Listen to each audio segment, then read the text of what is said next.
All right, so my name is Zavi Gunn, and I'm the director at the Center for Career Engagement and Internships at Queens College. And I just want to thank you for joining Developing an Entrepreneurship Mindset. We had some technical difficulties earlier, but I'm happy Roland from ITS was able to come and get us set up. And that's what we have to be in life, right? Adaptable, flexible. So I appreciate those of you who are here and on Zoom for your patience. And I just want to tell you a little bit about Blackstone Launchpad, and then I'll introduce our speaker.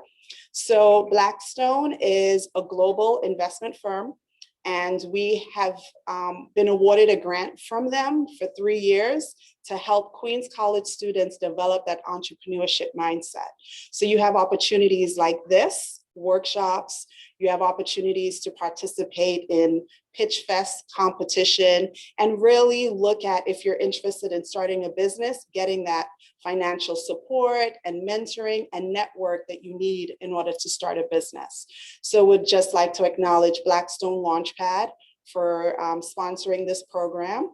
We also have a campus director for the program. His name is Professor Luke Morass, and you can always meet with him as well. We also have our student assistant, Kristen, who is here with us today. And Kristen is working on updating our website. So soon we'll have the Blackstone Launchpad website. For now, what you can do is go to qc.startuptree.co in order to access the portal for Blackstone Launchpad. We also have campus partners. This event will not have been possible without the support from SEEK, from Dr. Norca Blackman Richards, and also from the Student Association leadership, Zaire Colette, who is on Zoom, and also from Saskia Van Horn, who is also on Zoom. So this is a collaborative event with the Career Center, Blackstone Launchpad, SEEK, and Student Association. Without further ado, I would like to introduce our amazing and dynamic guest speaker, Richard Celestin, who is a Queens College alum, an attorney, an entrepreneur, an adjunct professor, and so much more, published author. So those of you who are here will get a copy of his book. I'm going to log on Zoom, and I'll select people randomly, and you'll also get a copy of, some of you would be selected to get copies of his book. So Richard, thank you so much for joining us today and presenting on Developing an Entrepreneurship Mindset, Part 2.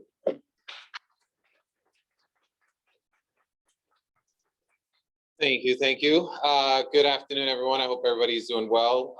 Thank you guys, first and foremost, for everyone's patience while we were dealing with some IT issues, but we're up and running. Everything is going good. Everyone's going to get their money's worth, even though we're starting a little bit late, so you don't have to worry about that.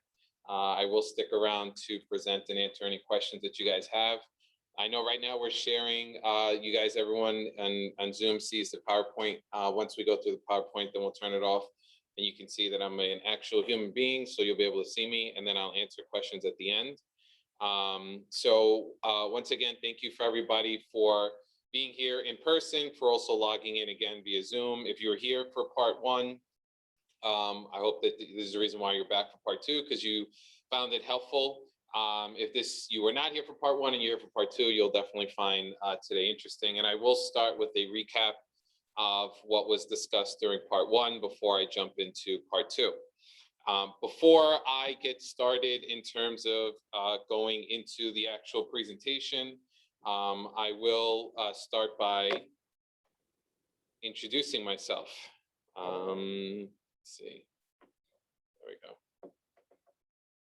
Okay, so I know that Zavi mentioned some of my highlights in terms of my introduction, but just to go through it, my name is Richard Celestin. I wear multiple professional hats. I am an attorney, specifically with a specialty and a focus on criminal defense law. I am an entrepreneur. I own an educational consulting business and basically provide support services to K-12 schools throughout New York City, Long Island, as well as New Jersey. I've also been a vendor with the Department of Education for about 13 years now. I am a college professor. I initially started teaching college now through LaGuardia Community College, then transferred over to John Jay, then transferred to City Tech, and now I currently teach at Queens College. So I'm back home because I am a graduate of Queens College, and I teach now through the SEEK program. And I will be teaching a course this fall under the SEEK program called World of Work. I am an Amazon best-selling author. I've written, self-published several books. I'm an advocate for young people. Most of the work that I do involves working with young people or supporting parents as they work with young people. Do a lot of different speaking. And again, proud alum of Queens College, graduated who knows when. So it's pretty cool to be back at Queens College, to be doing events, to be able to get back to the campus, to be able to teach here. It's actually really awesome, and it's a great opportunity for me to be back here and supporting on that level. So, oh yes, okay, sure. Okay, all right. So, based after the first presentation, I think that one of the things, one of the slides and one of the more interesting parts of the presentation I got the most positive feedback for was my story revolving my spaghetti bowl, right? My bowl of spaghetti and meatballs. And for anyone that wasn't involved in there, this was basically where instead of the light shining down from the heavens, it basically shined up through a bowl of pasta. And it was in this moment back in 2009 that I realized that I really needed to do more, and I was meant to do more, and that I should do more. And it was in that process that I made a bunch of decisions, a series of decisions involving quitting my job at the moment, starting a consulting business, really starting to focus on becoming an entrepreneur. And that really was the beginning of when everything kind of like evolved. And so this, a lot of people reached out to me and expressed that, you know, everyone has different aha moments, and this happened to be mine. Obviously, it was said in jest, but this was a legit moment where, you know, everyone has their stories. And I wish I could tell you this fascinating, amazing story of how, you know, I was, you know, something happened that was really awesome and inspiring, and it really wasn't the case, right? I just reached the point where I kind of had enough and I wanted to change. And that is what ultimately caused me to make the decisions that led me to where I am today. So just to kind of go through for anyone that was not here during part one or may need a quick refresher in terms of part one. So really part one was just kind of talking a little bit about my story. And again, my evolution to where I am today, and how I went from working full time to realizing that there was a lot more that I really wanted to do and needed to do, and started making some decisions where I started my business, started practicing law, started teaching, and really what was supposed to be kind of like a side job, a side opportunity, ultimately turned into a full-fledged entrepreneurial spirit. And I've been doing that ever since. And to be quite honest with you, knock on wood, if everything goes the way it goes, I don't anticipate I will ever work for anyone for the rest of my life, because I enjoy it too much. But basically, for anyone in here that is interested in entrepreneurship, really, if you have that feeling in the pit of your stomach where you want more, you want something bigger, you want meaning, something more meaningful, you want to be more in control of your life and the decisions that you make and the course that you ultimately want to go down, then definitely considering entrepreneurship is for you. I talked a lot about an entrepreneurial mindset, which is basically what this entire workshop is about. And really that's thinking about having a mentality where you can be resilient, overcome obstacles, be decisive, be critical, be strategic in terms of your thought processes, and in terms of planning and mapping out whatever product in quotes that you're going to ultimately market to people. Thinking about all of that is what develops and creates an ultimate entrepreneur. Also talked a lot about how self-doubt is one of those major things that comes in and kills a lot of people's dreams, self-doubt and fear. A lot of times I've heard people that have mentioned to me, oh, I really have these awesome ideas and I want to do X, Y, and Z, but, and then there's some fear or self-doubt. I don't know if I'm good enough. I don't know if it'll be successful. I don't know if I'm able to do it. No one in my family has done it. I'm going to be the first. I don't know if I have the right support, so on and so forth. And all I hear is self-doubt and fear. And I explain to them that you've killed your dream before it really had an opportunity to grow. So really being mindful of how we can be our own worst enemy, and really starting to surround ourselves with people that see in us sometimes the things that we don't see in us is incredibly important, and not allowing that self-doubt and fear to get in our way. I introduced the 5 key characteristics for being successful as an entrepreneur. We talked about the first 2, which I'll talk about in a second. And today we're going to continue on with the last 3, which is what the focus of part 2 is going to be. We're going to discuss characteristics 3, 4, and 5. And then we're going to talk about some really essential soft skills that are necessary to be successful as an entrepreneur. And of course, I'll leave time at the end to answer any questions, whether it's for anyone online or anyone in person regarding anything I discussed or anything I did not discuss. I'm more than happy to answer that. So as I mentioned, I introduced the 5 key characteristics. So during the first part 1, we talked about numbers 1 and 2. So the first one being a positive mental attitude. And again, that goes towards directly addressing the self-doubt and fear that creeps into people's minds, and how we need to maintain a positive state. We need to change our perspective when we're approaching problems and difficult moments. We have all experienced in various levels and different capacities, all sorts of trauma over the course of the last couple of years as a result of the pandemic. Whether you've lost somebody or lost employment or whatever the case is, finding ways to stay positive and ways to keep moving forward is absolutely essential. Second thing essential for an entrepreneur is having a creative mindset. Whenever you are developing an idea, developing a product, developing a service, it's always critical and important to find out, well, what's out there and what can I do that's different than what everyone else is doing? How can I be creative? How can I stand out from the rest of the pack? While this applies towards entrepreneurship, this really applies on a lot of different levels as well. For anyone, and I'm going to talk a little bit when we talk about some of the soft skills, we're going to talk, I want to talk and address those people that are interested in applying to grad school, leaving college, because some of these skills absolutely apply to them. But if you plan on applying to med school or law school or any type of master's program, you also have to remember that part of that creative mindset that's essential to be an entrepreneur, you also need to be creative in terms of how you package and market yourself to schools. Because if there's thousands of students that are competing for seats at a particular school, what makes you different? What makes you special? How are you going to stand out? And that's how you package yourself in terms of your resume, your cover letter, your extracurricular activities, community service, so on and so forth.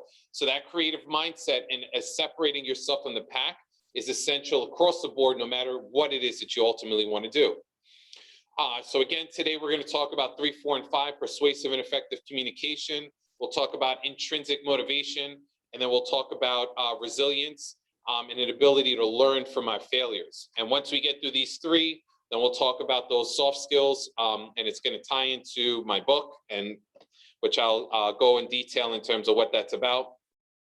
And then we'll answer questions again from there.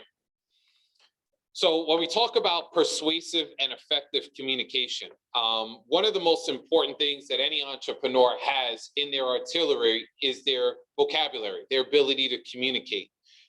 We have to be very, very good at selling ideas, pitching ideas, convincing people of ideas, getting people to trust in us, to invest in us, whether it's financially, in terms of time, whatever the case is. And so the ability to communicate and the ability to be persuasive in our communication is absolutely essential, right?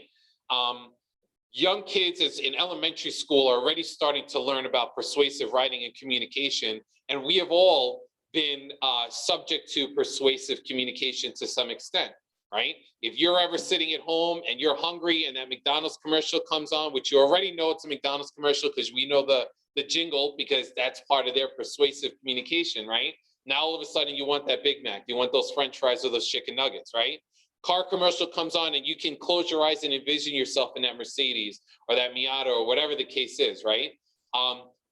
We are inundated on a regular basis with persuasive communication, right? So we see what it looks like. We see how it impacts and affects us. So really the critical skill is figuring out how we're going to use that for ourselves in terms of how to be persuasive with other people whenever we're trying to communicate.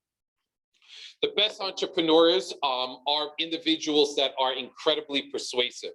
The power of persuasion is ultimately what allows us to sell any and every product.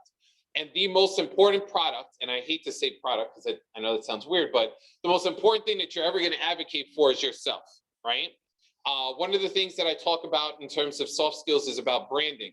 Every single person that can hear my voice right now, you are all CEOs, right? You are chief executive officers of a company. And the company name is You Inc., right? You are the CEO of you. It is your responsibility to market and brand yourself. You have to sell yourself to individuals on a regular basis, whether it's, again, getting into a school, getting into a master's program, attempting to get a job or an internship, trying to get an extra credit, whatever the case is, you're constantly trying to pitch yourself to other people. The better you are at being persuasive in terms of doing that is what is going to ultimately separate you from everyone else. And if you're good at selling yourself, which is almost easy, right? Like, we know ourselves better than anyone else can. So if you're good at selling yourself, once you develop a product, it almost becomes too easy. And it's really, really important to be able to do this. And we're going to talk a little bit about networking in a minute, because that is really where this persuasive communication comes into play. Some really effective ways of improving your persuasive skills. So for anyone that maybe feels like, well, I don't really know how to persuade, or what's the best approach in terms of doing that, there are some very basic ways in terms of persuading individuals of your particular position. One is through establishing your credibility. So every single time that I do any type of presentation, any type of workshop, whether I have the luxury of having a screen in front of me, or I'm just kind of like standing in jeans and a hoodie in front of a group of kids, the first thing that I always do is introduce myself, right? I may tell them, hey, listen, I'm here to talk about whatever, but I introduce myself. The reason why I do that is because you just imagine if somebody were to walk in here and just to start presenting to you guys, the first thing everyone is going to ask themselves, including myself, is, who are you? What makes you qualified to take 45 minutes, 60 minutes, an hour and a half of my time? Who exactly are you, and why should I listen to anything you have to say? That's the reason why I start off with my introduction, because the first step in being persuasive is establishing credibility. You have to establish that you know what you're talking about. You are someone that should be listened to. You are someone that should be trusted. You are someone that is knowledgeable in that field. Part of the work that you can do in establishing your credibility is gaining experience.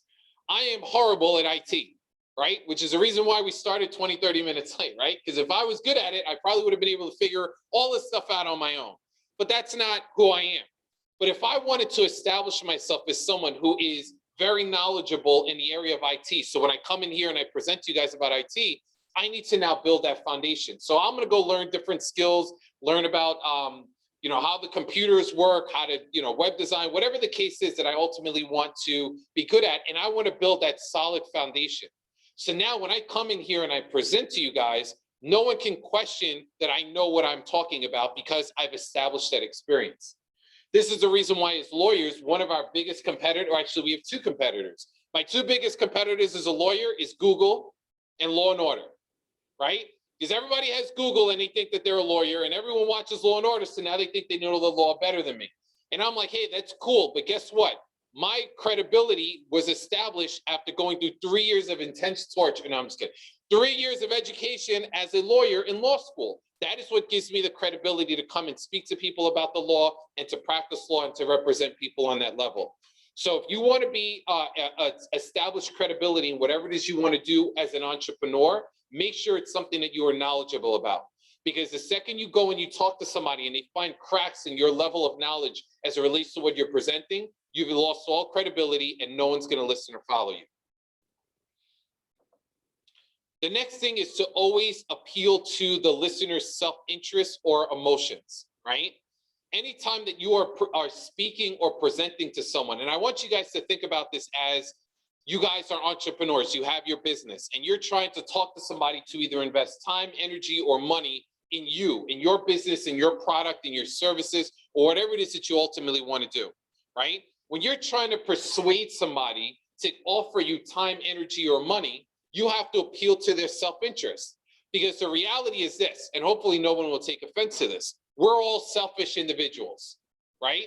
I am one of the most giving people that's out, well, maybe not the most, but I definitely like to give, right? I love to help people. But at the end of the day, I would be completely and totally lying if in the back of my head, every single time I help somebody, there isn't that question of what's in it for me. And the reality is, for some people, it's, well, I need to, post pictures so people can see this and that. What's in it for me is I like seeing other people succeed. So that's the selfish thing within me. That's what drives me. For other people, it's different, right? So when I'm presenting, anytime that I'm like trying to convince somebody or whatever, I have to think about, well, they're probably asking themselves, what's in it for me? How am I going to benefit? So when I'm trying to sell a service, so let's just think about it when I go out to schools, right? When I go and I pitch services to schools, whether it's workshops for students or parents or my product or whatever it is, I can't just go in there and talk about how awesome I am and how awesome the product is or whatever it is, because I know whoever I'm presenting to is asking themselves, what do I gain? Where am I going to win? So this is when I say, well, your students are going to do awesome, which is going to do great in their grades, which will make you look good. Their parents will be more involved, which is going to make you look great as a leader. So that's going to make you look good. You get to post that you're doing all these services in the school, so that's going to make you and your school look good. So I got to appeal to whatever their self-interests are so they can see, wow, by helping them, I'm also helping me, right? That is how you persuade people. If I can convince you that by you engaging in whatever act, then not only are you benefiting, but I'm also benefiting, then you're creating the perfect scenario, which is a win-win situation. There's that saying, everybody wants their cake and eat it too. Of course. Who wants to have a cake and then give it away? I want to be able to eat my cake and I want to be able to give away cake, right? That's the ideal win-win situation. That is what perfect way to persuade somebody is to make them feel like they're winning, but also know that you're winning too. And sometimes it goes towards appealing towards emotions, right? Sometimes if we know that a person may have a certain sensitivity towards working with kids, right? Or if it's giving back to the environment or whatever the case is, you appeal towards that, right? You dig into that and you say, hey, listen, this is what I want you to focus on, how awesome it's going to feel if you help out these kids. This is why every time, and I don't know if I'm the only one, right?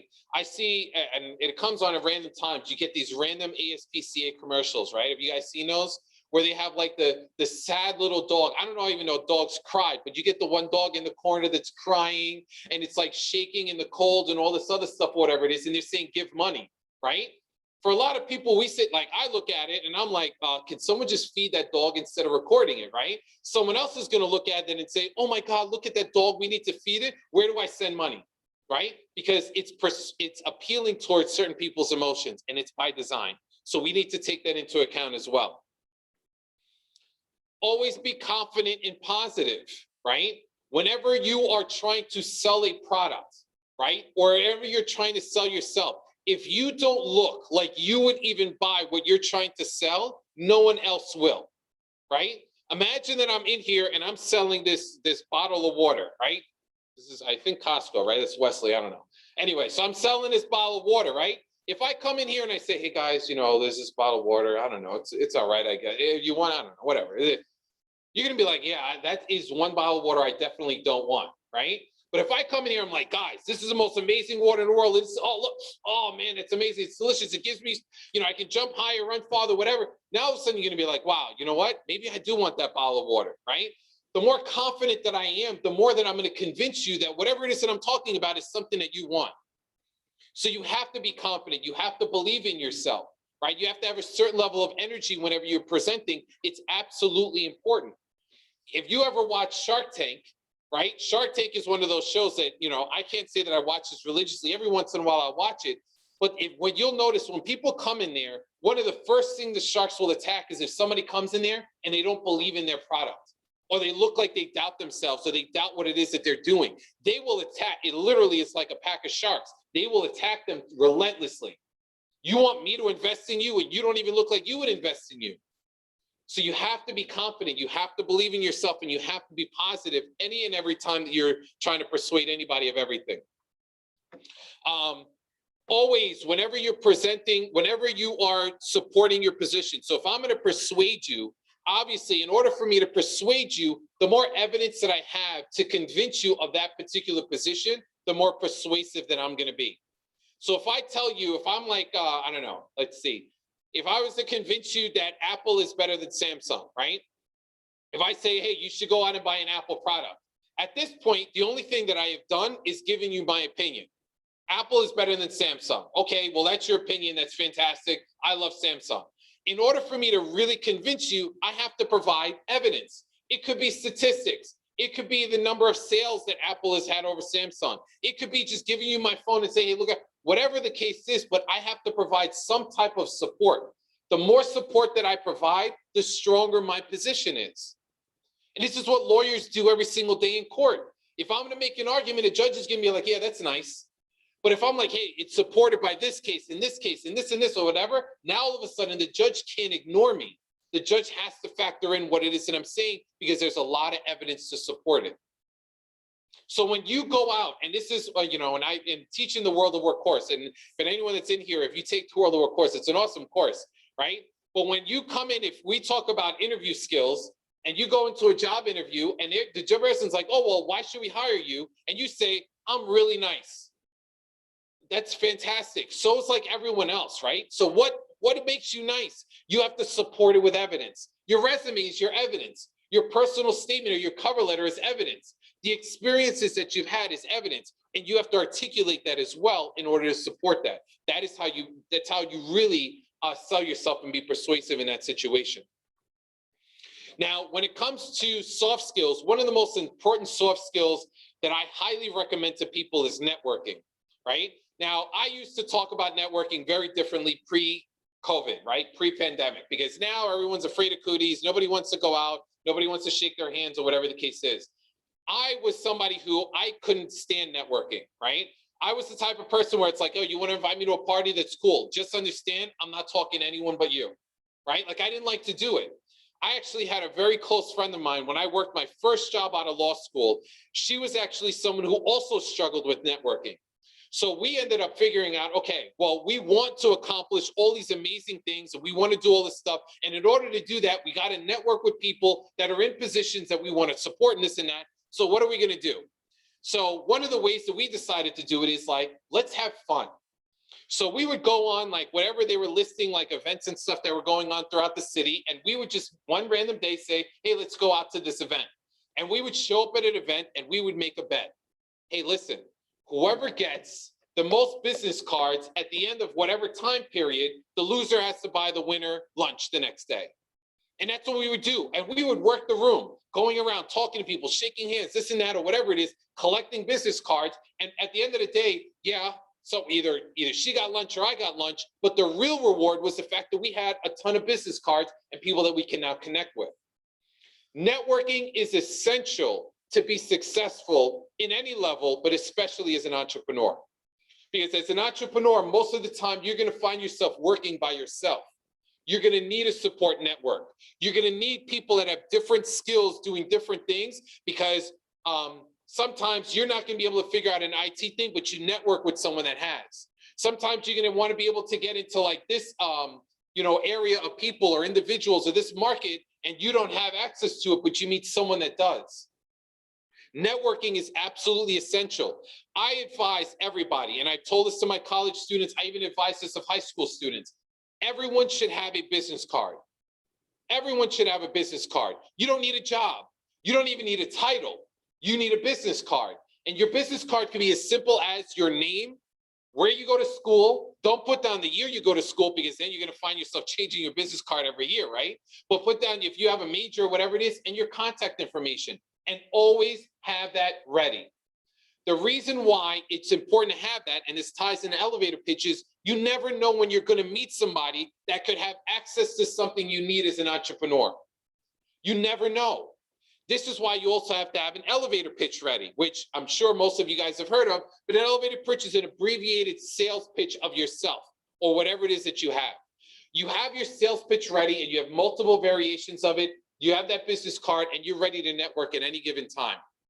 And I tell this story in this class that I teach about how elevator pitch and networking is so incredibly essential and how it was helpful for me. And I have a ton of stories related to this, but this is one of my favorite stories I love to share, right? It was a Saturday afternoon. Across the street from my mom's house is a supermarket. So one day I was like visiting my mom or whatever it is, and my mom says, hey, listen, I need you to go to the supermarket and buy X, Y, and Z. All right, mom, of course I'm gonna say yes. No problem, mom, I'll go do this, right?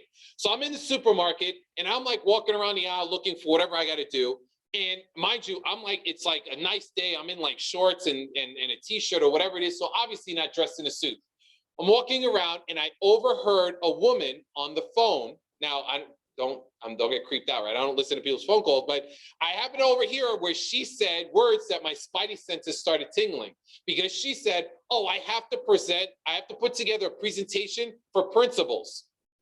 As soon as I heard that, I was like, this is awesome, because you know what I do? I go and I present to principals so they can buy my services and bring them into the schools. So once I heard this, I now start figuring out, okay, I have to like assess the situation. It's a Saturday. Nobody likes to talk about work. She doesn't sound very happy, but I got to take advantage of this. I'm not dressed in a suit, so she's going to think I'm a weirdo, so I got to make sure to get ready for that.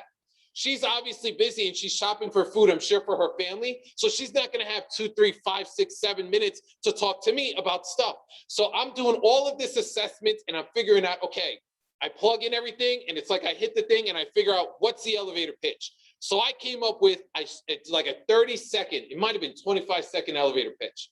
So what I do at this point is I go into what I call semi-stalker mode. I wasn't a full stalker, I was a semi-stalker, which means if she was looking at cereal, I was looking at cereal too, right? If she was looking at peanut butter and jelly, I needed peanut butter and jelly too. I wanted to be around because the second she got off that phone call, I wanted to take advantage. So she's doing her thing, she hangs up the phone. At this time, I approached her and I said, excuse me, I overheard that you were mentioning you had to put together a meeting for principals. She said, yes.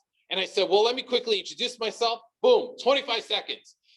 I wanted to make it so quick to get in and out. I didn't even ask for her contact information, which is what you should normally do when you network with somebody. I said, you listen, I know you're busy, you're shopping with your family. I'm gonna leave you my card and I'm out. So I gave her my card, very nice to meet you, and I left. I was probably too excited because I left all my mom's stuff and I got yelled at, but that's a different story, right? So this was a Saturday. I think it was a Tuesday morning. I'm going through my emails and I get an email.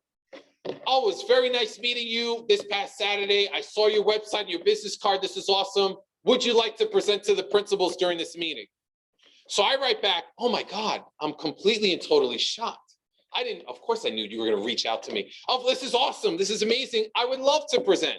So what do? I go and I present in front of like 25 something principals or whatever it is. I pitch my program, 6 principals off the bat contract with me, and I charge 4 figures per school when I work with them.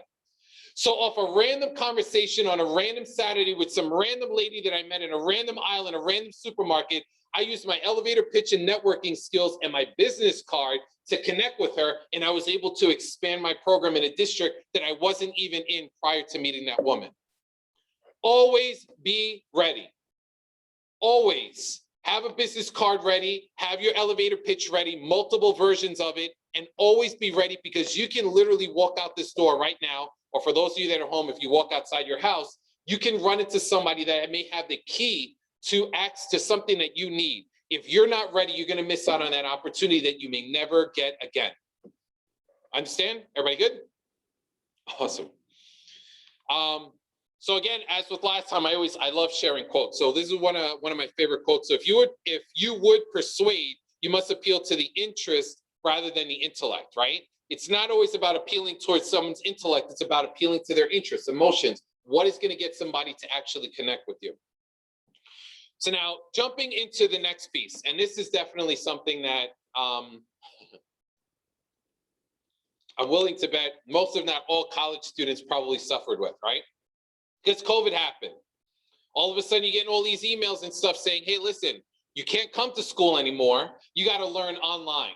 So next thing you know, you find yourself at home, sitting in front of a computer screen in your pajamas, computer off, PlayStation on, right? Maury Povich in the back, finding out who's the father. And you're sitting down trying to pay attention in class, and you're realizing, I'm disconnected. I don't want to do this. What's the point? Grades start slipping. You're no longer motivated. I don't want to stay in school anymore. This is crazy. A lot of people went through this. Now imagine as college students that you guys are going through this. High school students are going through it even worse. Adults were also, I was dealing with it too. I literally had to set, because we've been doing a lot of virtual stuff. I set this June, at the end of this June, I am no longer doing virtual thing. Unless this pandemic happens all over again, you're not going to catch me doing virtual stuff anymore, because I literally find myself so insanely drained. I had to dig super deep to stay motivated and energized while I was doing all the stuff that I absolutely didn't like doing. This is going to be absolutely essential for you guys, especially for anybody that plans on doing any type of employment that's going to require being virtual. Outside of that, if you have intentions of going and doing, whatever it is that you want to do after that, and you're taking all these classes and you're like, why am I taking these classes? But you need to do well in those, you're going to lose motivation. What do I do? What do I need to do to stay motivated? One of the most important things that you have to understand with intrinsic motivation is that you cannot and you should not rely on any external factors to motivate you. Yes? What's that word behind the drive? It should be drive. Oh, you guys can't. Oh, I'm sorry. There we go. I'll put this on the bottom right. There we go. So yes, don't rely on any external factors, because here's the thing. Your mom and your dad could love you to death, right? They can tell you you're special, you're their baby. But here's the thing, as much as your parents love you, as much as your boyfriend or girlfriend may love you, or husband or wife, or whatever it is not their responsibility to motivate you. It is not their responsibility to get you to stay on course with whatever your goals or your dreams are. There's only one person responsible for that, and that's you. Because at the end of the day, there's only one person that's going to get credit for it, and that's also you. There's also only one person that's going to have to accept accountability if you don't accomplish your goals, and guess who that is? Also you. So if that's the case, you got to find a way to be your own cheerleader. You have to find a way to figure out what do you got to do to keep yourself motivated. How do I stay engaged? No one's responsibility is to do that. Even when you were doing virtual classes, I was one of those people that, because I realized we were doing virtual, I tried to make virtual classes as fun as possible. I wouldn't do the whole time. I would give breaks. I would do a lot of different things. But guess what? As a professor, I didn't have to do that. But I was trying to find ways to keep people motivated. You have to find a way to keep yourself motivated, especially when you want to give up, or you're bored, or you want to quit, or it's easier to do whatever it is other than what it is that you're trying to do. Because in reality, it is always easier to quit. It's always easier to quit. Anyone in here have a resolution to lose weight this year? And they've already quit? Okay, I'm the only one, sorry. Okay, moving on. One of the easiest ways not to quit and to stay focused in terms of what you want to do is make sure whatever you're doing is aligned with your passion, right? Nobody likes to do things they don't like. Plain and simple. As a kid, I didn't get excited about washing the dishes. But you know what I got excited about? Playing video games. So of course, I will spend 35 hours a day playing video games, but I won't take 2 minutes to wash the dishes. Why? Because I want to do what I like, and I don't want to do what I don't like. So you guys are in the exact same situations as adults. If you want to find a way to stay motivated, make sure what you're doing is something you are passionate about, right? I tell people, it's like, people ask me, oh, I don't know what to do in my life. What do I do in the future? What am I supposed to do? And I say, listen, you can listen to all these people and read all these books or whatever it is, but if you want a very simple answer, here's the simple answer. Find whatever you love to do that's legal, right? Find whatever you love to do, and then find a way to profit off of it. You love cars, you can make money doing that. You're great with IT, you can make money doing that. You're great at teaching, you can do money doing that. I started my business, you know why? Because I love debate, and I wanted to teach kids how to debate. 13 years later, I've expanded outside of New York into New Jersey and Long Island, the whole nine, just because I started with one simple idea. I love debating, and I want to teach other people how to do it. That's why I could work 12 hours a day. It doesn't matter, because I love what I do so much, it doesn't feel like work. So if you want to stay motivated, do what you love. You should see people burnt out, tired. Oh, I hate this. I don't want to do this. I tell people, listen, there's this thing called I talk about it, and I think I wrote it in the book too. It's the alarm clock challenge, right? When you start working, that alarm clock gets off. You're going to do one of two things, right? You're going to hit snooze 45 times and end up being late, because the last thing you want to do is get out of bed and go do whatever you have to do. Or you're going to hit snooze, you're going to jump out of bed, jump in the shower, and get to work. That's one of the easiest ways to know if you're doing something that you love to do. So you want to stay motivated, find your passion, stick to your passion, and do what you absolutely love. I think it was Oprah Winfrey that said, do what you have to do in order to do what you want to do. And guess what? School is not the most fun thing in the world, shocking, right? But it is a means to an end. It is a bridge to get you closer to where you need to go so you can do what you want to do. But in the meantime, you got to do what you have to do, which is complete school, get your bachelor's or whatever the case is, and then you can move on and do whatever you need to do. The other piece about staying highly motivated is to create and to develop and to stay on top of what I call high quality long-term goals. And I say high quality because we have to think about the goals that we set for ourselves, and we have to say to ourselves, is this a goal that I'm willing to do anything and everything that I need to do in order to accomplish it? Because if the answer is no, then that's not a high quality goal. You have to set a goal that you're willing to do whatever it takes to accomplish, right? These are clear, achievable, manageable goals that you set for yourself. I do this thing personally, and again, everybody can do their own thing. This is just me, right? I have in my office, I have a large Post-it note, and I basically put goals for 2022, right? And what I do is every 3 months, I rip down that sheet and I put it back up because I either change goals, modify goals. If I've achieved goals, whatever, I cross them out and I redo it. Every 3 months, I'm updating that. And I have all of that because every single day, what I do is I say to myself, every day is an opportunity for me to move closer towards whatever goals I set for myself. Whether it's an inch or a mile a day, I'm going to make progress every single day. And it's those goals that keeps me motivated every single day. It's those goals that has me sitting in front of a computer sometimes at 9 o'clock at night doing stuff when I could be watching TV because I'm so focused on accomplishing my goals. That is what drives me every single day. And for anyone, by the way, that plans on applying to grad school, right? I don't know if this works the same with all grad programs, but with law school, I had to write a personal statement. A lot of people think, well, I got to write the perfect personal statement just to get into law school, right? And if your approach in writing a personal statement is just to gain admission, you're missing the point.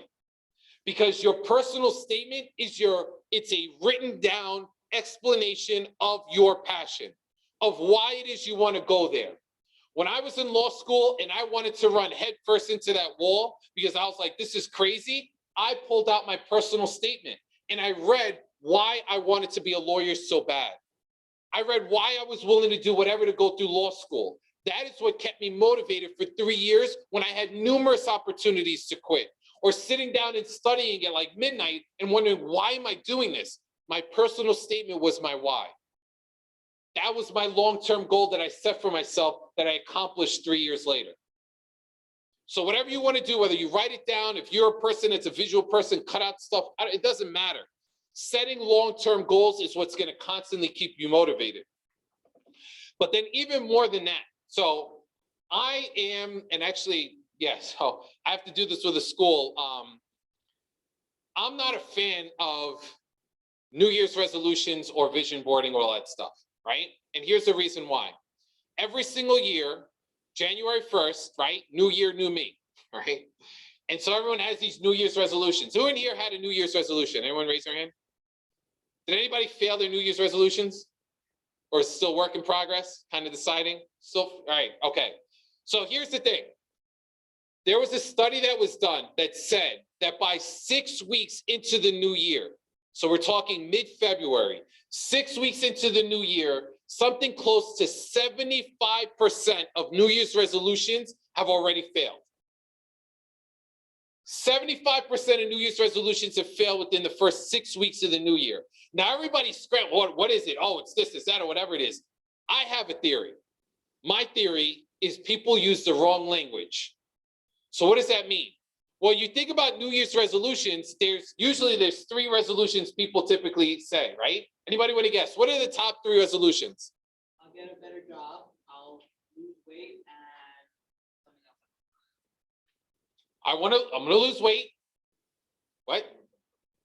Spend more time. Okay, so there's multiple ones, right? Typically, I want to lose weight, I want to save money, and I want to travel. Those are typically the 3 that most people say. But notice what I said there. I want to lose weight. I want to travel. I want to save money. Right? If I told all of you guys, hey, listen, we got a surprise for you. I want to give everyone in here $1,000. Who's going to call their parents and say, you won't believe this, Mrs. C is going to give us $1,000? Who would do that? No one should. You want to know why?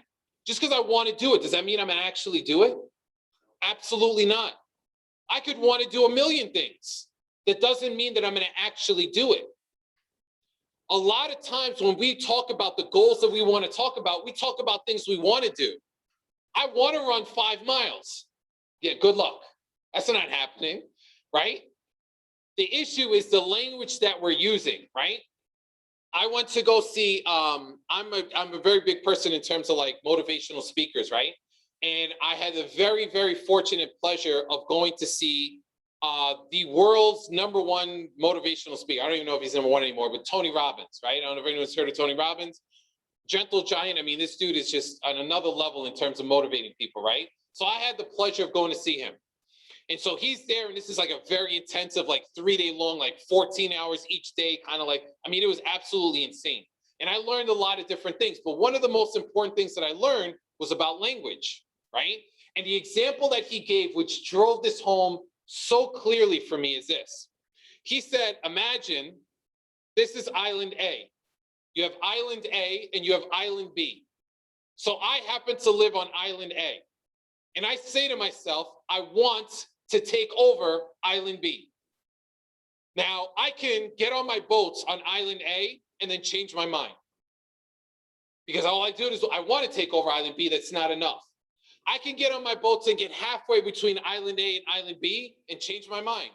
Because all I do, I just want it. It's not bad enough.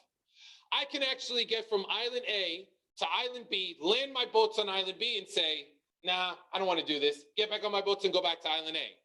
Because all I wanted was to want. But now check this out. If instead of saying I want to take over island B, I say I will take over island B, or I must take over island B, this is what it's going to look like. I'm going to get on my boats on island A. I'm going to get from island A to island B. When I get off my boats on island B, I'm burning my boats. Because at this point, there's only 2 options. I'm either going to take over island B or I'm going to die trying. But going home is no longer an option. That door was closed the second I removed that word want and used the word will in its place. You want a more practical example? I'll give you a practical example, right? For anyone that has health issues or parents who have health issues, I have parents who have health issues, right? I told my father a million times, hey, listen, maybe you should walk around, you should move around, like try to drink more water, this and that. Oh yeah, don't worry, I want to lose weight, I'm going to lose weight, I want it. Okay, cool. Never did anything, never did it or whatever. Guess what happens? He goes to the doctor. Doctor says, we're going to check you out, physical, this and that. Oh, I'm sorry to tell you, Mr. Celestin, your blood pressure is high. You have to go to the gym. You have to work out. You have to move. Now, all of a sudden, guess what happened? His options have now been limited. You no longer want to work out. Now you don't have a choice. You have to. But that was by force. If you want to place yourself in a situation, force yourself to remove the options. Don't give yourself an out. So stop using the word want and start using the word will and must. It feels different. Your brain wraps around it differently. It's absolutely essential. I talk about setting SMART goals, and I don't know if anyone ever learned. I know kids now, they're doing this a lot in schools, but there's this whole thing with setting SMART goals, SMART being an acronym, each letter standing for something different. SMART, S in SMART stands for specific. If you're going to set a goal, the more specific that goal is, the more likely you're going to achieve it, right? Here's an example. Who in here wants to make money? Raise your hand. Cool. If I gave each of you guys a nickel, did you accomplish your goal? Yeah. You did, right? Are you satisfied? No. I don't even think you can buy candy for a nickel, right? Like, it's like at this point, I don't even know, right? Not anymore. Not anymore. So here's the thing. If you say, I want to make X amount of dollars or whatever it is, now you have a more specific goal. If you say you want to accomplish by a certain week, this and that, the more specific your goal, the more you're able to accomplish it. Measurable, you have to know how you're measuring progress. success or failures. You have to be able to gauge it. Is whatever you're doing working or is it not working? If it's working, keep doing it. If it's not working, go back to the drawing board, modify it, and then go back and try again. You got to be able to measure it. Is it attainable? If I say to myself, okay, guys, my goal for tomorrow is I want to lose 20 pounds. Is that possible? I mean, I don't know what kind of witchcraft. I highly doubt it, right? I'm setting myself up for failure. Yeah, maybe if I cut off an arm. I don't even know if that's 20 pounds, but maybe, right? But if you set a goal that you have absolutely no way of accomplishing, you're setting yourself up for failure. And then once you fail, you're going to say, well, I failed, and now it's going to affect your mentality, your outlook, your perspective, and everything like that. So don't set goals that are impossible. At the same time, don't set goals that are so easy that you feel like you can walk on water. My goal for today is to save $1. Well, okay, was that challenging for you? Like, you know what I mean? Like, you have to set goals that force it. This is why even when you were applying to colleges, if you guys remember in high school, right? You probably had guidance counselors or whatever that told you, hey, when you're applying to schools, have your safety schools and have your reach schools. Reach schools are the schools that you may not be exactly for, but you're going to try to go there anyway. Safety schools are the ones you can apply to, and then you can kind of land there, right? But it's like, this is the same thing in terms of goals. R is relevant, which again ties into whatever goals you set for yourself. Make sure it matters to you. I would never set a goal to knit a sweater because I don't know how to knit, and I don't like knitting. So why would I set that as a goal? It's not relevant. It's not connected to my passion. Set a goal that's connected towards what you want to do. And the T is time bound, or what I really say is set a deadline. For 5 years, I used to tell people I'm going to write a book. And every time someone says, when are you going to write a book? My answer was soon. Hey, when's that book coming out? Soon. Oh man, you're talking a lot about this book. When can we read it? Soon. And that was it. And I realized for 5 years I was saying soon. And somebody checked me because when I went to, oh, you almost done with that book? Oh, it's coming out soon. Soon. You've been saying for years it's coming out soon. You're not writing a book. I was like, my feelings, right? Like that hurt. So what did I do? In January of 2018, I said in 6 months, I'm going to hold a physical copy of my book by June 1st. I set a 6-month deadline. Sure enough, in 6 months, that book that's in front of you right now, I held that in my hand. It took me 6 months to write that book. You have to set a deadline. That's the only way that you're going to stay on task in terms of accomplishing whatever goal you set for yourself. Now, I am a diehard movie fanatic. Love movies. One of the greatest movies ever made, and this is not debatable, so please don't try me, right? One of the greatest movies ever made was Rocky. It doesn't matter which one, right? Maybe Rocky 6, okay, well, I don't know, whatever. Rocky is an amazing movie. It was in Rocky Balboa, which I think was the 6th one or whatever, where he basically gave this speech to his son. His son was going through hard times, and he goes to his dad, and he's like, it's not fair, and life's hard, and I don't know what to do, and this and that. And he turned around and he said, let me tell you something you already know. The world ain't all sunshine and rainbows. It's a very mean and nasty place. And I don't care how tough you are, it will beat you to your knees and keep you there permanently if you let it. You, me, or nobody is going to hit as hard as life. But it ain't about how hard you hit. It's about how hard you can get hit and keep moving forward. How much can you take and keep moving forward? That's how winning is done. I got goosebumps just now. Did anyone else get this? No. But this is what it is all about. This is how we stay motivated no matter what obstacles are placed in front of us. We have to keep digging and keep moving forward because life is not fair. Life is hard. We're going to all suffer tragedies across the board.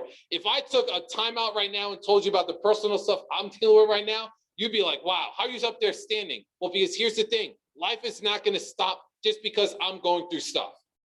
I got to stay motivated. You came here expecting me to present. I'm here to present. I'll cry in my car later, right? I'm here to get a job done, and that's what I'm here to do. This is how you stay motivated and keep moving forward. The 5th and final key characteristic is about tenacity, resilience, and the ability to learn from failure. And again, this is all tied into what I just mentioned, right?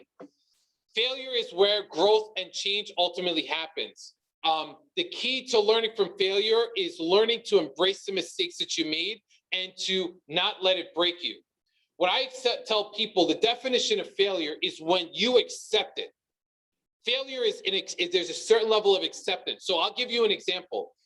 And I don't have, okay, we'll use this water bottle. I'm picking on this water bottle a lot today. It's cool.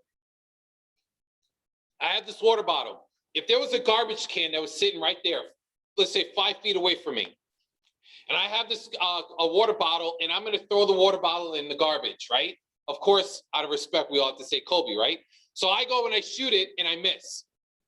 If I sat down and I said, I missed that water bottle, it is what it is, I accept it, I have now accepted failure. I have said I have failed, and I'm good with it. If I go pick up that water bottle, I come up here and I say, okay, I threw a little bit to the left, so I got to throw it to the right. I threw it too hard. I'm going to throw a little bit shorter. Let me try again. And I shoot it and I make it. I have no longer failed. I've actually succeeded. I've learned from the mistakes I made the first time I shot it, and I made those adjustments so I can succeed the next time around. If anyone in this room has ever met anyone that has never failed, please have them call me, because they probably know tomorrow's lottery numbers, because it's impossible. Everyone fails. Over and over and over and over and over and over and over again.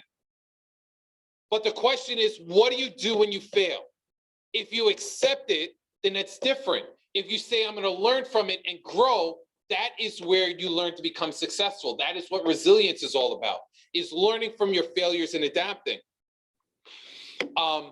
There's this issue and there's this thing, and I'll be honest, because I'm one of those people, and I've learned to back off this. I, for a long time, was a perfectionist. I would come in and I would do an entire presentation or whatever it is. I could have people standing on the desk giving me a round of applause like it's the most amazing thing ever. And I would walk out of here like, man, that second slide was horrible. Oh, man, and the way that I said this, and I can't believe I didn't answer this question. Whatever. I would like beating myself like it's crazy. And I'm like, why am I always expecting perfection? When you expect perfection, you're going to fail. You're going to feel horrible every single time, and you're going to feel like I haven't done what I'm supposed to do. It is by definition impossible to be perfect. So stop trying to do that. You don't have to be perfect, but you know what you have to do? And it's non-negotiable, is you have to work towards your potential. That's non-negotiable. It doesn't have to be perfect. It has to be your best. And that's what you have to work towards, is your best. And I have this conversation with my son all the time. I tell my son, listen, if you come home and you have a 70 on a test, but you didn't study, we're going to have a problem. Because you didn't try. But if you tell me, you know what, Dad, I studied and I got a 70 on a test, okay, listen, can't get mad at you if you legit studied. We're going to work on getting better, get you support or whatever it is. But if you tried your best and you worked hard, then I'm cool with that. It doesn't have to be 100 every single time. We have to be forgiving of ourselves, because we are our own worst enemy. We are our biggest critic. And sometimes we let that critic voice outweigh the voice of reason and the voice of positivity and the voice of empowerment that we also have inside that tells us we can do it and we should do it. Failure is inevitable, right? So the question is, well, what are we going to do once we actually experience failure? One thing that we have to do is avoid negative self-talk. Stop telling yourself I'm not good enough. Stop telling yourself you can't do it and I can't accomplish it. Oh, I'm going to be a failure, this and that. Because here's the reality. There is a laundry list of people that are waiting to tell you that you're not good enough. There's enough people in the world that's expecting you to fail. Don't add your name to that list. And here's the thing. The more successful you are, the more people are going to hate on you and want you to fail. You can't afford to convince yourself that you're going to fail or that you're not good enough. So don't allow that negative self-talk to impact the decisions that you're ultimately going to make. You got to stay positive and focused. You got to believe in yourself and give yourself a break. Instead of asking, and I know this is going to be, people are going to read this like, okay, what was he doing when he wrote this, right? Instead of asking why me, ask why me. You're like, wait, what exactly does that mean? Well, here's the thing. When something happens to you, when God forbid there's a tragedy happens, a lot of times what people do is they say, why me? Why me? Why did this have to happen to me? Why of all times, why me? Why this time? Why this, why that, whatever. In reality, instead of sitting down and focusing on why something happened to you, focus on why did it happen to you? What are you supposed to gain out of that? What are you supposed to learn from that? I believe every single thing happens for a reason. You have to figure out what that reason is for you. So sometimes, look at what happened during the pandemic. A lot of people lost their jobs during the pandemic. But guess what? At the same time, you know what's an amazing statistic? We've seen more entrepreneurs come out of nowhere in the last 2 years than probably at any time in the last 10 years. So while some people were sitting at home saying, oh man, why did I lose my job? Some people were like, okay, what am I supposed to do now? Why did I lose my job? And they're like, this is the time. I've been putting off for years starting a business. I've been putting off for years getting my master's of social work. I've been putting off for years going out and doing like whatever it is, my passion and this and that. Now's the time to do it. It was a blessing in disguise. So instead of beating down on yourself or having a pity party, why? Ask yourself, what are you supposed to learn from that situation? Why did it happen to you? Where are you supposed to go from here? What are you supposed to learn? Right? It's an empowering. Failure is empowering. It sucks. It hurts. It's not the best. No one looks forward to it. But it is an empowering opportunity for you because you get to learn to make adjustments and grow. Sorry. People are still being admitted. That's awesome. Okay.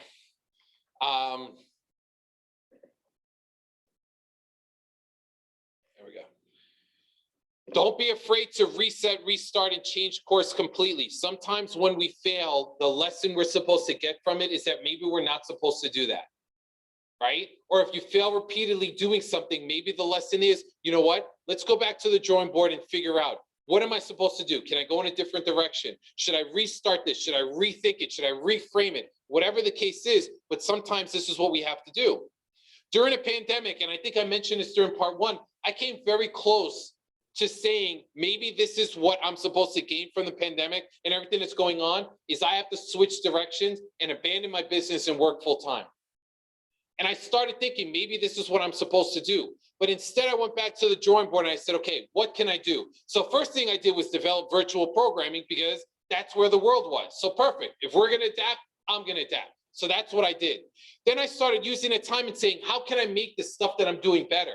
So I took my curriculum for my debate program and I revised it. I made it better. I took opportunities, I made it stronger. I started networking in Long Island. Now I'm officially a staple at Hofstra Law School because of the planning that went into place when I was ready to quit, when things were super hard.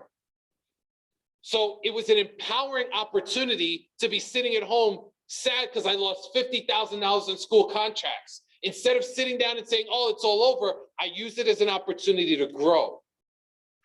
And that's what's important. That's what's essential. We have to sometimes we adapt to failure in a lot of different ways, and it all depends on the circumstances. And keep in mind that you are not the first, the last, or the only person to ever fail at anything. So talk to people, right? There's a lot of times there could be people in this room that have tried things that I've tried to do and that I failed at and you failed at it, but you found a way to make it work. I will never figure that out unless I talk to people. I'm not afraid to tell people ways that I have failed or things that I've tried to accomplish that didn't work. I'm not ashamed of that. I would be more ashamed if I said, you know what, I've never tried anything. But I'm like, yeah, you know what, I tried to do this, this, and this, and this, and this, and it didn't work. I've had high school students where I'm like, man, I tried to figure out how to like do this. And they're like, oh, I know how to do that. I'm like, cool, help me do it. Now, guess what? Now I've accomplished it. But if you don't put that energy out there, how is anybody going to be able to offer any support for you? If you think you're the only one going through it, you're always going to feel like you're alone, and you're not, because you're not the only one. Especially with everything going on COVID. We all experienced COVID in different levels, but we all suffered as a result of it in some way. Talk about it. There's nothing wrong with it. Don't internalize it. Thomas Edison, another great quote. I have not failed. I've just found 10,000 ways that won't work. Love this quote, right? Did you? I think so. You might have. I don't remember. It's possible. Some of the greatest people that we know of in our lives failed so many times and they still became successes. Michael Jordan failed, was kicked off his high school basketball team, and is, in my opinion, and again, there's no need to argue, the greatest basketball player of all time, right? Oprah Winfrey was told she didn't have a personality and appearance to be on national television. She went on to have, I think, the greatest television show, the #1 show in the history of time, right? And is one of the most successful people in the world. Keanu Reeves at one point was homeless and went on as one of the greatest action movie stars, again, in the history of movies. Sylvester Stallone, who is, again, I love talking about Rocky. I don't know why, but Sylvester Stallone, the actual person, Sylvester Stallone, couldn't get anybody to buy his script for his movie Rocky. And when somebody was finally interested in it, they said, yeah, we'll buy the script, but we don't want you in it. He's like, but I want to be in it. And he struggled and was almost homeless, had to sell his only prized possession, which was his dog. And that's how he was finally getting into the movie. And the first check that he got from the movie, he went and bought that dog back. If you watch Rocky, the original one, you know that pit bull that's in that movie or whatever it is, the British, I don't know what it is. That's his actual dog that he sold and got back just to make it into the movie. So failure is one of those things. Every successful person has failed at some point, and the more they failed, the greater the success that they've been able to accomplish. Now, one of the things, and I'll share it online for people, one of the things that I decided to do, so over the course of multiple years in working through and getting to wherever I got, I'm not one of those people that's like, oh, if I figure out like what works for me or whatever it is, then I'm going to keep these secrets because I don't want anyone else to succeed. I'm going to just keep it out. I'm going to keep it for myself. And I was like, no, I want everyone to know my obstacles, my struggles, what I've been through or whatever it is. And the easiest way to do that was to sit down and write a book. So that's what I did. 2018, self-published a book, The Hard Facts About Soft Skills, right? And in that book, when I was writing it, actually right before I wrote it, I realized that all the different skills and techniques that I used to get to where I was and where I am today were called soft skills. And I never heard of soft skills before. Never even knew what hard skills were. But it was in that process that I learned about it. And that's why I wrote this book. Because soft skills are the most essential skills that you can learn to be successful academically or professionally. There's skills that unfortunately are not being taught in schools because schools are still teaching to a test. Everyone get ready because it's citywide. Everyone get ready for the math. But they're not. But then you have kids graduating high school that have no idea about credit and credit scores and how to talk to people and all this other stuff. To me, I have a major problem with that, which is also the reason why I market this book to high school students, right? Soft skills, I'll talk about soft skills all day, but I wanted to focus here in terms of some of the most essential soft skills that you would need to be successful as an entrepreneur. And even if you don't want to be an entrepreneur, to be successful in the professional world, right? One of them is emotional intelligence, right? Emotional intelligence is kind of twofold. Because emotional intelligence involves knowing and understanding your emotions and how that impacts interactions with other people, and also understanding how to manage the emotions of other people. So I'm one of those people, and I'm borderline right now. I get what's called hangry, right? When I'm hungry, I am not the person to mess with, right? I get hangry. So I know that when I'm upset because I'm hungry, I have to be very careful about how I interact with people because it's not fair to you for me to take out the fact that I'm hangry on you. That's part of emotional intelligence. If I'm having a bad day and it's not your fault, you don't deserve me giving you an attitude. That's emotional intelligence.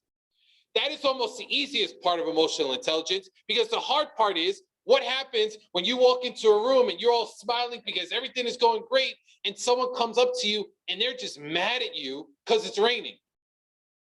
I didn't do that. I didn't make it rain.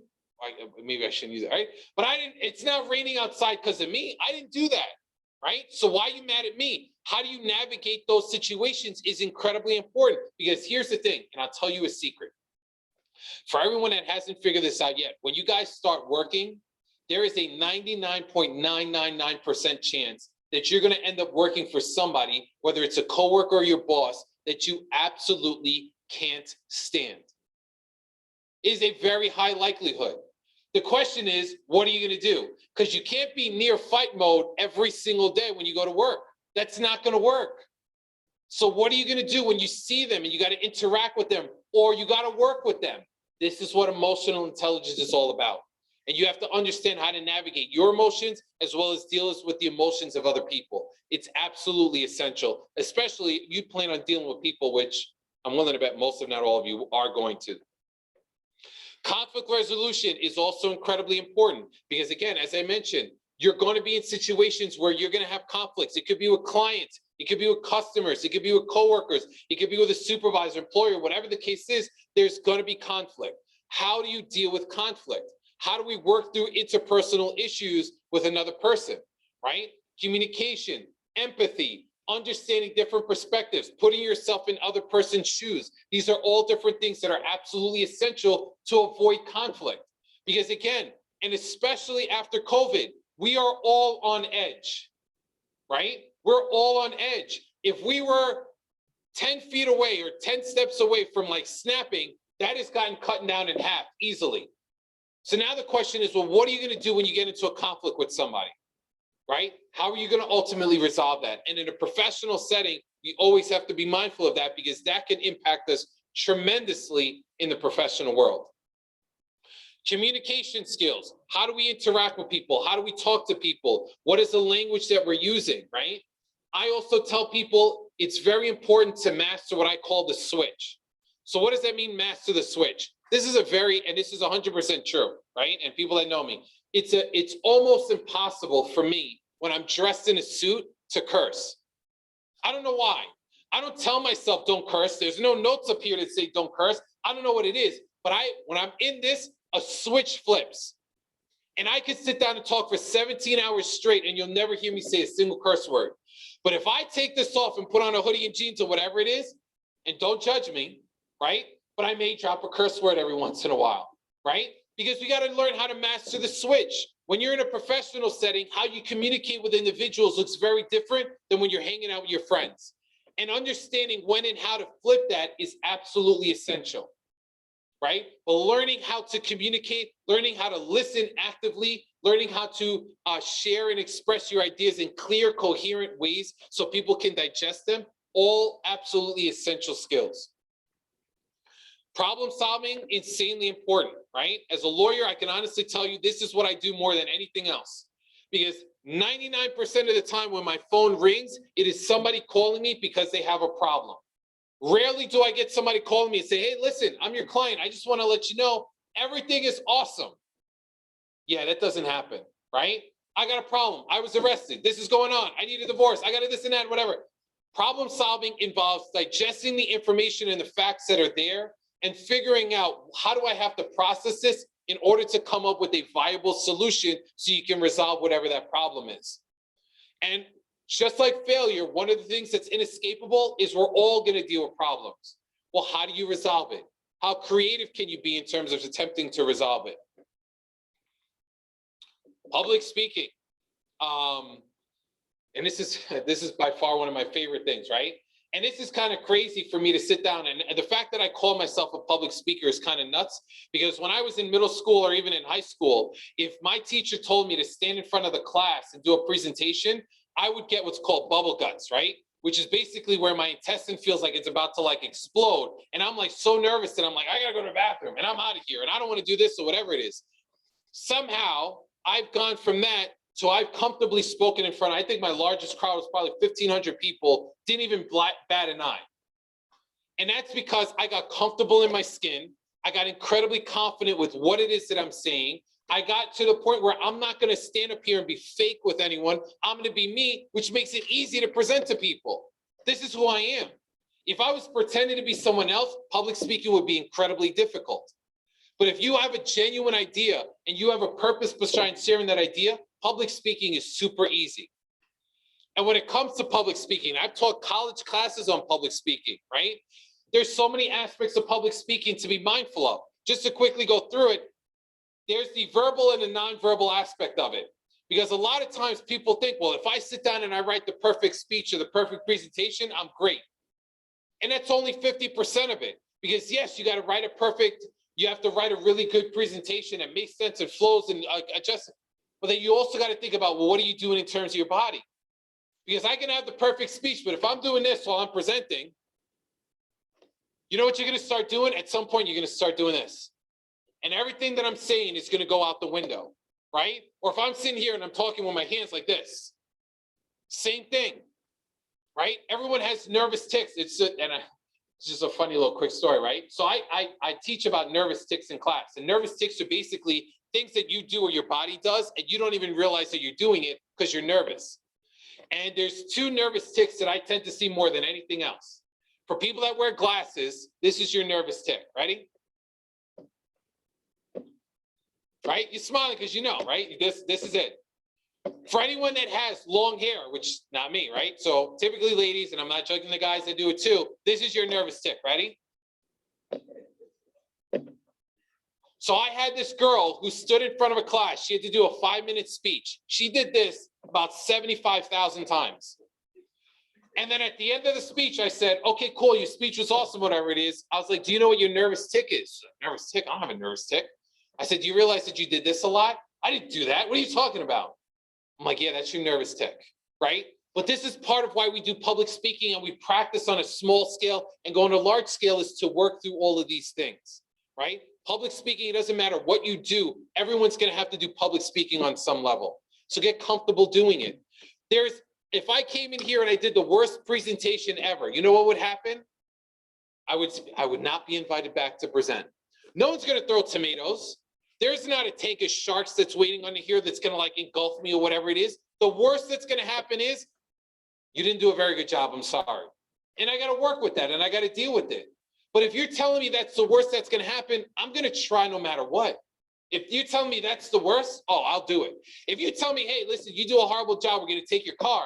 No, I'm good. Have a good night. That's right. Like, but if you have little to nothing to lose, go for it. Because you can only grow, right? Don't let that fear of like failure stop you from trying, and continue to develop and go from there. And again, believing in yourself is incredibly important. Professionalism, this is across the board. Professionalism is one of those like general words that means like almost anything. How you interact with people, how do you talk to people, how you conduct yourself in professional settings. One of the things that I tell my students all the time when I was teaching them is that one critical thing is every single time you walk into for a job interview, always make sure that you greet the person cleaning the gum under the tables the same way you greet the CEO of the company. That's about being professional. It's not about gauging, well, what level of respect should I give you? Everyone gets the same level of respect. That's professionalism. How you conduct yourself. What are people saying about you when you're not in the room? That's professionalism. Building your brand to the point where you have this solid professional stance that's incredibly important. And that's the key to entrepreneurship. When people, and it's actually funny, so I'm not, if it's okay, well, yes, oh, sorry, I'll mention. So after part one, right, I talked about professional people talking about it in the room and how important it is. I was walking out with Ms. Gunn, with Zavi Gunn, right? And she mentioned, it's so funny that you mentioned about people talking about you weren't in the room, because we were at a meeting the other day and your name came up and they want you to teach this class at the college. You know how that happened? Not magic, professionalism. I conduct myself in a way where people see it and you know what? They want more of that. That's how I'm able to sell my product. That's how I'm able to sell my books. That's how I'm able to get the opportunities that I get. It's not luck. It just so happens the harder I work, the luckier I get. Isn't that kind of crazy? You're in charge of your own luck. And then the final piece, as I mentioned, is in terms of resilience, the ability to bounce back, no matter what the obstacles are, no matter what the adversity you face, no matter what the challenges that are in front of you, you don't quit. You find a way to bounce back. If I went through my entire life story right now and said, that's the reason why I didn't become a lawyer, no one in here would blame me. But I could tell you my entire life story and say, despite everything that I have been through, I am still here standing and I've accomplished X, Y, and Z. Because that didn't break me, it made me stronger. That is what resilience is all about. You're gonna face adversity and challenges. What are you gonna do in the face of adversity and challenges? You can't quit. It's not an option. It's too easy. You're better than that. You deserve better than that. Couple of things that I just want to go through before I answer any questions. So as was mentioned at the start of this workshop, QC Blackstone Launchpad, the Entrepreneurship Program. This is the information that's here. The website to register is on there. You can also find out about upcoming events, services that are provided, and so on and so forth. This sounds like a phenomenal opportunity that I wish was here when I was here on campus, because I probably would have started my entrepreneurship journey sooner than that bowl of spaghetti. But hey, listen, everything happens for a reason and it's all good. But if you legitimately found a lot of this information, or you're very curious, or even more curious to Pete about becoming an entrepreneur, definitely make sure to connect with QC Blackstone Launchpad. I mentioned to you in terms of the book, I know the people here that get copies of the book, this is my baby. This is my first ever self-published book. I'm so insanely proud of this book. Thank you. So I'll move this so you can see the, oh, whatever. Well, I'll move, you don't want to Amazon. No, I'm just kidding. So yeah, definitely want to check this out. I highly recommend this book. It is something that, again, is required reading for my college class here at Queens College as part of the SEEK program. It is something that I market to middle school students, high school students, college students, young professionals. It doesn't matter. This is an amazing book that I'd love to get in the hands of a lot of people. And like I said, I think it's awesome, but that's me. Of course, I'm going to say that. The other thing that I want to mention, and I'm not, I have to mention this. So a lot of times, whenever I talk to people about the different things that I do, a lot of times people have questions for me. How did you do this? How did you accomplish this? How did you overcome this? I have ideas. I want to do this and that, or whatever it is. One of the things that I also do is that I love coaching people, right? I will sit down and help you work through ideas, work through obstacles, work through what your biggest obstacles are, your biggest fears, whatever the case is. And so I do a lot of coaching on this level as well. So this is one of the things that I wanted to share. But even if you don't get that, you have all my contact information. You guys have more access to me, and I say this jokingly, but I'm with honesty, 100% truth. You guys have more access to me than my parents do. So my parents don't know how to email. At least I don't think they do, right? So you have here my cell phone, all of my websites, my Inspirational Lawyer Instagram page is my Instagram that shows the work that I do within the community. I don't care about likes or follows. The reason why I make this page public and share it is because, again, I'm not somebody that's going to stand up here and say, I do good in the community and I like to give back. And then I walk out of here and I go start kicking stray cats. Like, I don't do that, right? Everything that I say that I do within the community in terms of giving back, if you don't believe me, that's cool. The proof is in the pudding. The pictures are on there, all the connections, the comments and everything like that. And it's open. I don't care if you follow me or not. You want to follow me? It's appreciated. You don't have to. Same thing with my law Instagram, which is Celestin Law. For anyone that doesn't know a good lawyer, now you do, right? Sometimes we don't meet good lawyers. And sometimes you're in a bad position when you meet a lawyer. Now everyone knows a good lawyer. And if I don't know it, I'll find someone that does. So that is basically it. I'm going to stop sharing now. And so, thank you. All right, I'm going to, let's see. So thank you for everyone that is online. I'm going to see if I can scroll through and look through if there's any questions on here before I, yes. Okay, please, yes, go ahead. If there's any questions online in the Zoom, or if anyone has any questions here, definitely feel free to ask. I'll be more than happy to answer.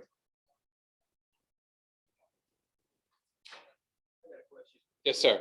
So once you graduated college, what were your first things you decided to do to move your career forward? So when I graduated college, what were some of the things that I decided to move my career forward? One was in terms of developing my resume, because I knew that that was really the first thing that a lot of people were going to make judgments on, is on my particular resume. So I made sure to build up my resume. And I did a lot of that when I was here on campus. I got involved in student organizations. I actually was one of the founding fathers of one of the fraternities on campus. So of course that went on my resume. So all of this stuff to like build my resume up was important. The other piece is I started networking with professionals and started asking those questions like, hey, listen, I'm interested in law school. What did you do? What class did you take? What did you consider? This and that, or whatever it is. So I was just basically like fact gathering and gathering information and becoming aware so I can make strategic decisions and movements. The other thing that I did, which is, I guess, kind of not related to this, but related to this, is I paid off all my debt before I went to law school, right? I accumulated, they don't have it now, thankfully, but when I was here at Queens College in the student cafeteria, they used to have tables set up with credit card companies. They don't have that anymore. Oh, they still do? Oh, they don't, right? Lucky you. So they had all these credit card companies, right? And they would say, hey, sign up for credit cards, and he would give free stuff. Now, I'm one of those, I like free stuff, right? So I didn't need Frisbees or t-shirts or water bottles or whatever it is, but if I can get one for free for signing up, I did it. So I signed up for these credit cards, and I unfortunately did not know about financial literacy at the time. So I was spending stuff not realizing I had to pay it back. I think I accumulated close to $10,000 worth of credit card debt by the time I graduated college. And I was like, I'm not starting law school with this. So I paid off my debt between college and law school, which is another really, really smart strategic thing to do before I went into like my master's program. So that was that. Yes, sir. Pretty like, I guess you could say, deep question. We're talking about failure so much. How do you deal with like closure? So let's say if you failed at something, but it's really hard for you to get over that, or you're really stuck. You know how they say, you get married as artists, you don't get married too much. Mhm.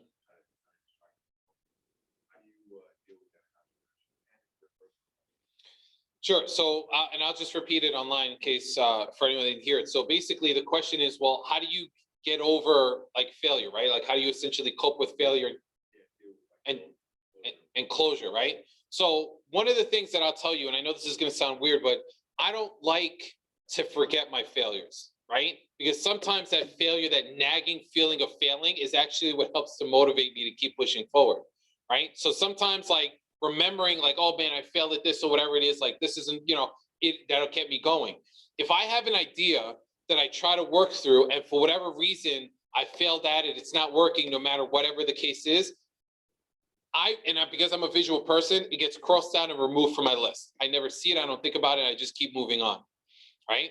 I don't like to dwell on failures too much in a negative way, because the problem is, and this goes towards like the whole motorcycle example that I think I gave the motorcycle example, where you always have to focus on where you want to go as opposed to where you don't want to go.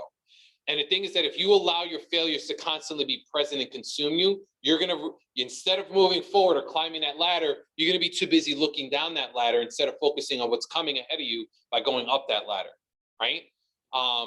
So, and then the other piece too is that sometimes, as I mentioned before, when we asked about why, if you fail at something, if you don't resolve it by asking yourself what you learned from it, it's gonna nag at you, right? So like if you tried to start a project, let's just say I'm gonna start a not-for-profit, and you do all this stuff, whatever it is, and it failed. No matter what you tried to do, it failed.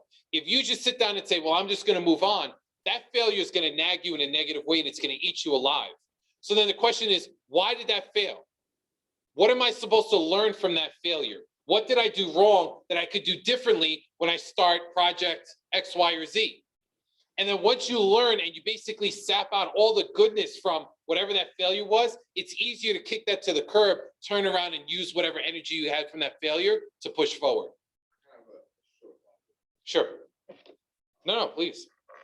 So I definitely understand that, but at which point do you have beaten out a dead horse? Where do you realize like, okay, this is where I should probably. When you're no longer getting anything out of it. When there's nothing else to learn. If right now you're still kicking yourself because 5 years ago you had an opportunity to like invest in Apple, you can beat yourself up every single day over it. You're not going to learn anything from it. If the lesson you learned is if there's a different thing I got to take advantage, then that's the lesson. If there's nothing else to learn from it, dwelling on it is not going to empower you at all. It's not going to inspire you. It's not going to push you at all. So that's why this whole thing of like beating a dead horse, because the horse is dead, right? Like that's it. You can't do anything more to the horse. It doesn't feel anything. That's when it's time to move on. The second you feel like, oh man, I'm dwelling on a failure, I learned everything from it, but I'm still dwelling on it, you got to stop because you're not gaining anything else from that at that point. Does that make sense? Yes, sir. You start or restart in that sense, and you have to get things, I guess, capital, right, to start a business or something. You also have to give so that you get like reports, also show like when do you stop giving, or like when is giving too much? Because eventually you'll run out if you're not getting stuff back. You know? So I'm trying to think. So your question is, so like at what point, like, so when you're in the Say I'm offering a service, right? Okay. Fitness, right? Fitness. I want to train 5 people for free. Gotcha. What if I don't start getting clients who are willing to pay? When do I stop offering a free service? Gotcha. Like, how do I establish that? All right, you gotta pay. Okay.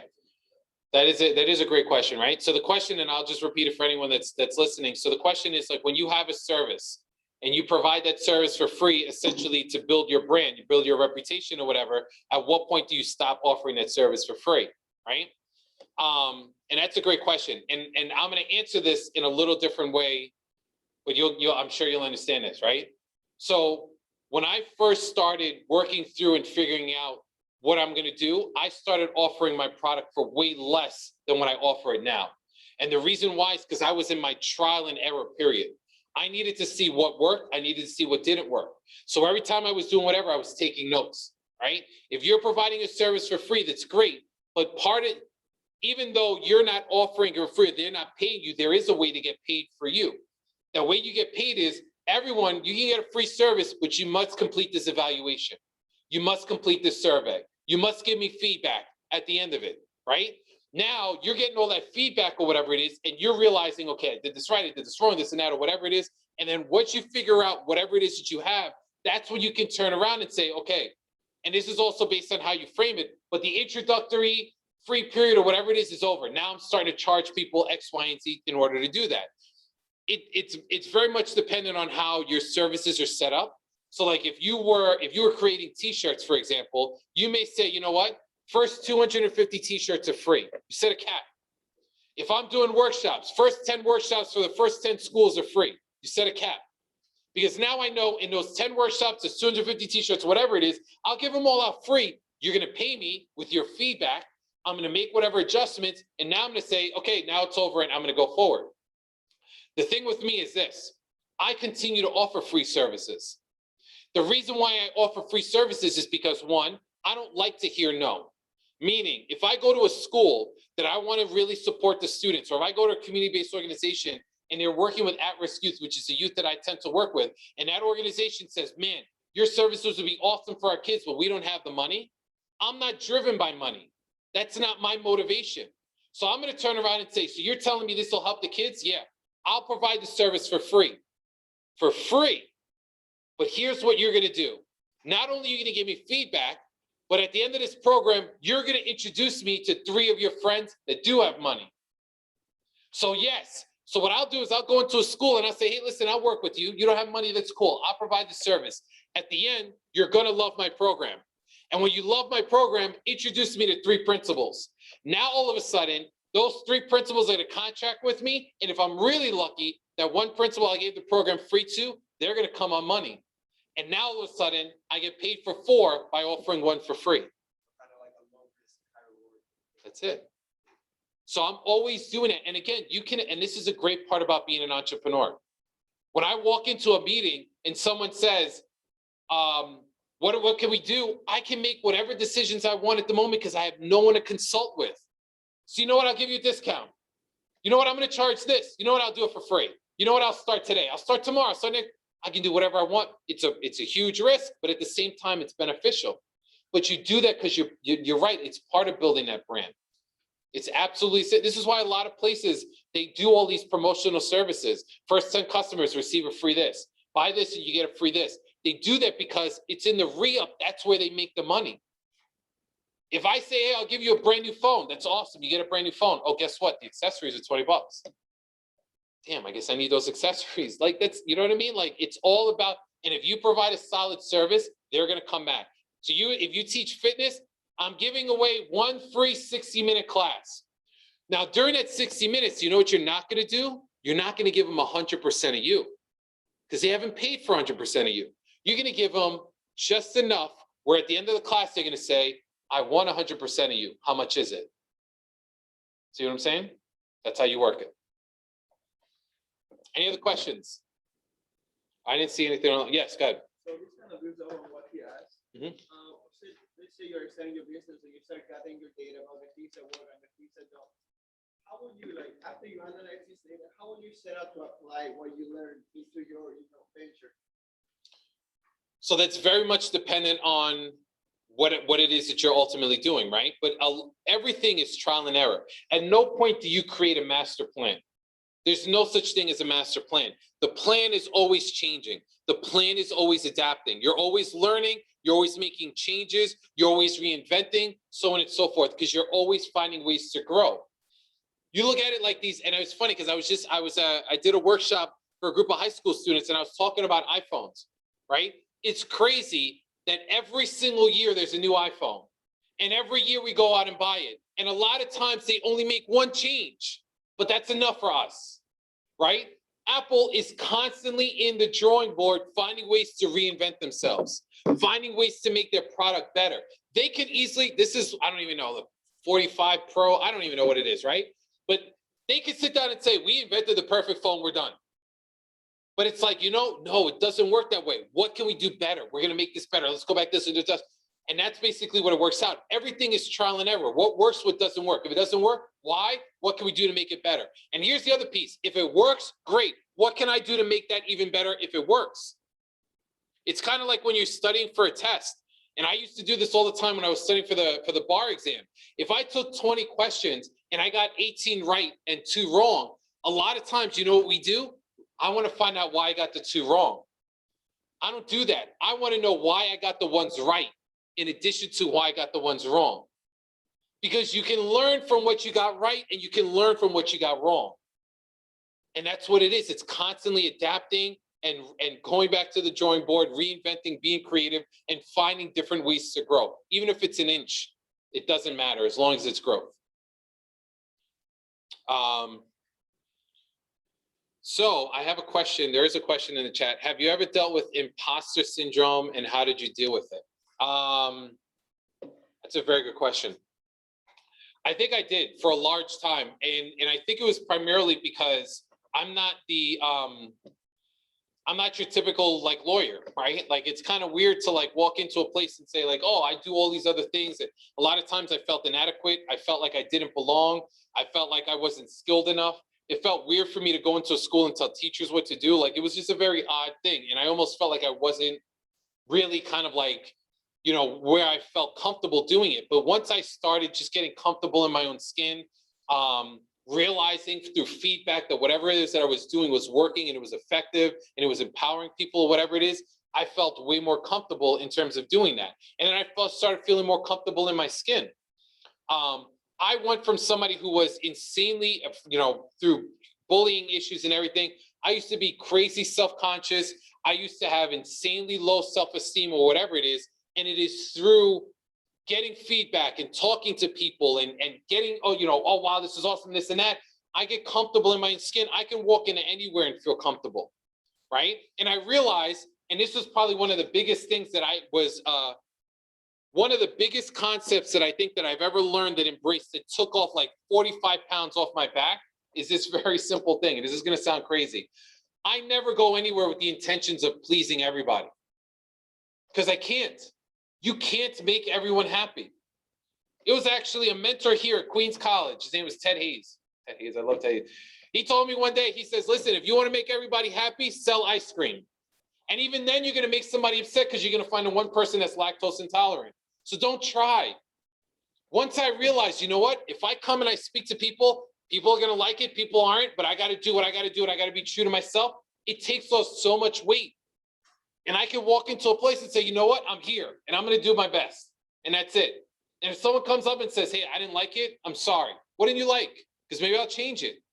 I didn't like your suit. Well, that's too bad. I'm not changing that, right? But this is part of what it all is about. It's getting comfortable in your own skin and just realizing that sometimes you have nothing to lose. Because if the worst thing that you have to lose is that someone's not going to like you, that's okay. A lot of people don't like me. I don't know why. I think I'm a likable person, right? But it is what it is. Am I going to like stop doing what I'm doing because people don't like me? No, I'm not. Because sometimes people don't like me because I'm successful. Sometimes people don't like me because I'm a nice guy. Some people don't like me because I like giving back and other people don't. It is what it is. But I got to do what I got to do because I'm here for a reason. And my reason is I'm here to empower and give back to people. That's what I believe. I am on this earth. I found my purpose. My purpose is to help others. And it's general. There's a lot of different ways to help others. But my purpose is I'm going to find ways to help others in every way I can that makes sense to me. And that's it.